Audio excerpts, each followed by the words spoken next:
Hi ಎಲ್ರಿ ನಮಸ್ಕಾರ. ನೀವು ನೋಡ್ತಾ ಇದ್ದೀರಾ ವಿಜಯ್ ಮೈಲಾರ್ ಯೂಟ್ಯೂಬ್ ಚಾನಲ್. ಈಗ 45 ಸಿನಿಮಾ ಈಗ ಎಲ್ಲರಿಗೂ ಗೊತ್ತಿರೋ ಹಾಗೆ ಡಿಸೆಂಬರ್ 25ಕ್ಕೆ ಬರ್ತಾ ಇದೆ. ಸೊ ಅದ್ರ ಜೊತೆಗೆ ಮಾರ್ಕ್ ಕೂಡ ಬರ್ತಾ ಇದೆ. ಸೊ ಎರಡೂ ಸಿನಿಮಾಗಳು ಒಟ್ಟಿಗೆ ರಿಲೀಸ್ ಆಗುತ್ತಾ ಅನ್ನುವಂಥ ಪ್ರಶ್ನೆ ಕೂಡ ಎಲ್ರಿಗೂ ಕಾಡ್ತಾ ಇದೆ. ಆ್ಯಂಡ್ ಕೆಲವೊಬ್ರಿಗೆ ಅನಿಸುತ್ತೆ, ತುಂಬ ಜನ ಕಾಮೆಂಟ್ ಮಾಡಿರುವಂಥದ್ದು, ಇಲ್ಲ 45 ಬಂದ್ಬಿಟ್ಟು ಪೋಸ್ಟ್ಪೋನ್ ಮಾಡ್ಬೋದು, ಇಲ್ಲ ಅಂದರೆ ನವಂಬರಲ್ಲೇ ರಿಲೀಸ್ ಮಾಡ್ಬೋದು ಅನ್ನೋ ಕೆಲವೊಂದು ಕಡೆ ಕೇಳಿ ಬರ್ತಾ ಇದೆ. ಸದ್ಯಕ್ಕೆ ಈಗ ನಿನ್ನೆ ಅರ್ಜುನ್ ಜನ ಸರ್ ಅವರು ಒಂದು ಉಪಿ ಸರ್ ಅವರ ಒಂದು ಬರ್ಡೇ ಒಂದು ವಿಶೇಷವಾಗಿ ಒಂದು ಬೈಕ್ ಕೂಡ ಒಂದು 45 ಸಿನಿಮಾದ ಒಂದು ಉಪಿ ಸರ್ ಕ್ಯಾರೆಕ್ಟರ್ ಏನಿದೆ ಅದರಲ್ಲಿ ಒಂದು ಸ್ಪೆಷಲ್ ಆಗಿರೋ ಒಂದು ಬೈಕ್ ಕೂಡ ಕ್ರಿಯೇಟ್ ಮಾಡಿದರೆ ಆ ಬೈಕನ್ನು ಉಪಿ ಸರ್ಗೆ ಮತ್ತು ಫ್ಯಾನ್ಸ್ಗಳಿಗೆ ಎಲ್ಲರಿಗೂ ಒಂದು ರೀತಿಯಲ್ಲಿ ಅದನ್ನು ನಿನ್ನೆ ಎಲ್ರಿಗೂ ಕೂಡ ತೋರಿಸಿರುವಂಥದ್ದು ಒಂದು ಬರ್ಡೇ ಟೈಮಲ್ಲಿ.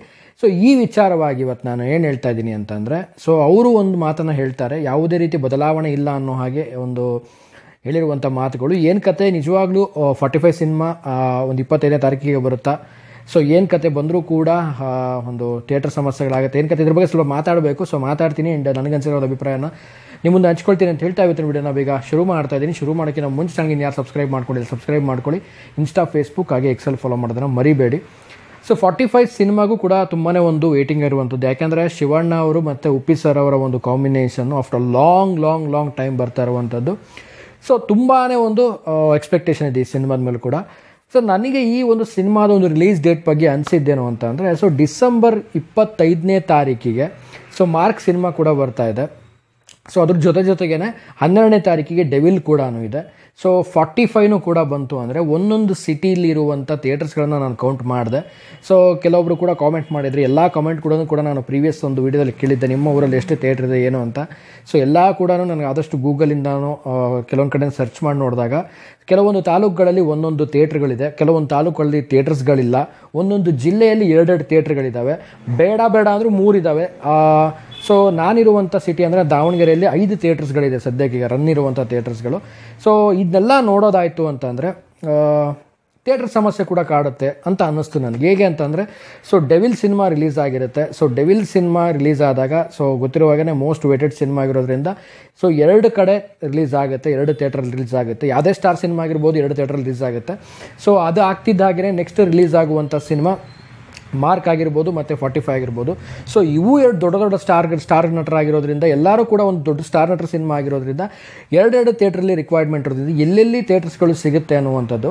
It's okay. 12ನೇ ತಾರೀಕಿಗೆ ರಿಲೀಸ್ ಆಗೋಂಥ ಡೆವಿಲ್ ಕೂಡ ಒಂದು ಥಿಯೇಟ್ರಲ್ಲಿ ಬಂತು ಅಂತಂದರೆ, ಸೊ ಮಾರ್ಕ್ ಕೂಡ ಒಂದು ಥಿಯೇಟ್ರಲ್ಲಿ ಬಂತು ಅಂದರೆ, ಸೊ ಈಗ ಸದ್ಯಕ್ಕೆ 45 ಒಂದು ಥಿಯೇಟ್ರಲ್ಲಿ ಬಂತು ಅಂತಂದರೆ ಸೊ 3 ಥಿಯೇಟ್ರು ಬೇಕಾಗುತ್ತೆ ಒಂದು ಜಿಲ್ಲೆಗೆ.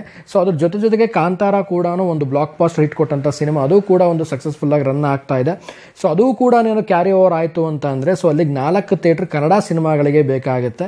ಸೊ ಹೇಗೆ ಮ್ಯಾನೇಜ್ ಆಗುತ್ತೆ ಅನ್ನುವಂಥದ್ದು ನನ್ನ ಒಂದು ಪ್ರಶ್ನೆ ಅಷ್ಟೇ. ಸೊ ನಿಮಗೇನು ಅನಿಸುತ್ತೆ ಕಾಮೆಂಟ್ ಸೆಕ್ಷನಲ್ಲಿ ಕಾಮೆಂಟ್ ಮಾಡಿ. ಆ್ಯಂಡ್ ನಿನ್ನೆ ಅರ್ಜುನ್ ಜನ ಸರ್ ಅವರು ಒಂದು ಮಾತು ಹೇಳ್ತಾರೆ ಒಂದು ಮೀಡಿಯಾದಲ್ಲಿ, ಇಲ್ಲ ನಾನು 45 ಸಿನಿಮಾ ಒಂದು ನೋಡಿದ ಮೇಲೆ ನಾನು ಮಾರ್ಕ್ ಸಿನಿಮಾ ನೋಡ್ತೀನಿ ಅಂತ ಹೇಳಿದ್ದಾರೆ. ಬಟ್ ಇಲ್ಲಿ ಡೇಟ್ ಬದಲಾವಣೆ ಬಗ್ಗೆ ಅವರು ಕೂಡ ಒಂದು ಕ್ಲಾರಿಟಿಯನ್ನು ಕೊಟ್ಟಿಲ್ಲ. ಬಹುಶಃ ಮುಂದಿನ ದಿನಗಳಲ್ಲಿ ಏನಾದರೂ ಬದಲಾವಣೆ ತರ್ತಾರೋ ಏನೋ ಗೊತ್ತಿಲ್ಲ. ಬಟ್ ನನಗನ್ಸೋ ಪ್ರಕಾರ ಥಿಯೇಟರ್ ಅಂತೂ ತುಂಬಾ ಒಂದು ಸಮಸ್ಯೆ ಅದು ಖಂಡಿತವಾಗ್ಲೂ ಕಾಡುತ್ತೆ. ಅಷ್ಟೇ ಅಲ್ಲದೆ ಎಲ್ಲ ಊರಲ್ಲೂ ಕೂಡ ಥಿಯೇಟರ್ಸ್ಗಳ ಸಂಖ್ಯೆ ಇತ್ತೀಚಿನ ದಿನಗಳಲ್ಲಿ ಕರ್ನಾಟಕದಲ್ಲಿ ನೋಡೋದಾಗೆ ತುಂಬಾ ಕಡಿಮೆ ಇರೋದು. ನಾನು ಹೇಳೋದಲ್ಲ, ಒಂದೊಂದು ತಾಲೂಕಲ್ಲಿ ಒಂದೊಂದಿದೆ, ಒಂದೊಂದು ತಾಲೂಕಲ್ಲಿ ಥಿಯೇಟರ್ಸ್ಗಳೇ ಇಲ್ಲ.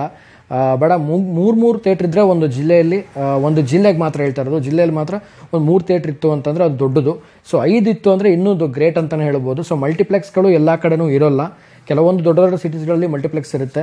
ಸೊ ಹಾಗಾಗಿ ನಾನು ಹೇಳೋದೇನು ಅಂತಂತಂದರೆ, ಯಾವ ರೀತಿಯಾಗಿ ಒಂದು ಡೇಟನ್ನು ಒಂದು ಅನೌನ್ಸ್ ಮಾಡ್ತಾರೋ ಮುಂದಿನ ದಿನಗಳಲ್ಲಿ ನೋಡೋಣ. ಸೊ ಕನ್ಫ್ಯೂಷನ್ ಹಂಗಂತೂ ತುಂಬಾ ಇದೆ, 45 ಆಗಿರ್ಬೋದು, ತುಂಬಾ ಇದೆ ಕನ್ಫ್ಯೂಷನ್ನು. ನೋಡೋಣ ಹೇಗಾಗುತ್ತೆ ಏನೋ ಮ್ಯಾನೇಜ್ಮೆಂಟು. ಸೊ ಡಿಸೆಂಬರಲ್ಲಿ ಒಂದು ರೀತಿಯಲ್ಲಿ ಫುಲ್ ಆಫ್ ಪ್ಯಾಕೇಜ್ ಅಂತಲೇ ಹೇಳ್ಬೋದು ಸ್ಯಾಂಡಲ್ವುಡ್ಗೆ. ಸೊ ಕಾಯ್ತಾ ಇದ್ದೀನಿ. ಸೊ ಇದ್ರ ಬಗ್ಗೆ ನನಗೂ ಕೂಡ ಒಂದು ಕ್ಲಾರಿಟಿ ಬೇಕೇ ಬೇಕು. ಸೊ ನಿಮ್ಗೇನು ಅನಿಸುತ್ತೆ ಈ ಒಂದು ಅಭಿಪ್ರಾಯ?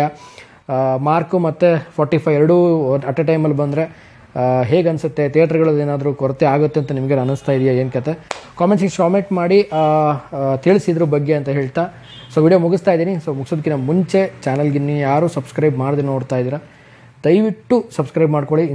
ಇನ್ಸ್ಟಾಗ್ರಾಮ್, ಫೇಸ್ಬುಕ್ ಆಗಿ ಎಕ್ಸೆಲ್ ಫಾಲೋ ಮಾಡೋದನ್ನು ಮರಿಬೇಡಿ ಅಂತ ಹೇಳ್ತಾ ಇವತ್ತಿನ ವಿಡಿಯೋನ ಮುಗಿಸ್ತಾ ಇದ್ದೀನಿ. ನಮಸ್ಕಾರ.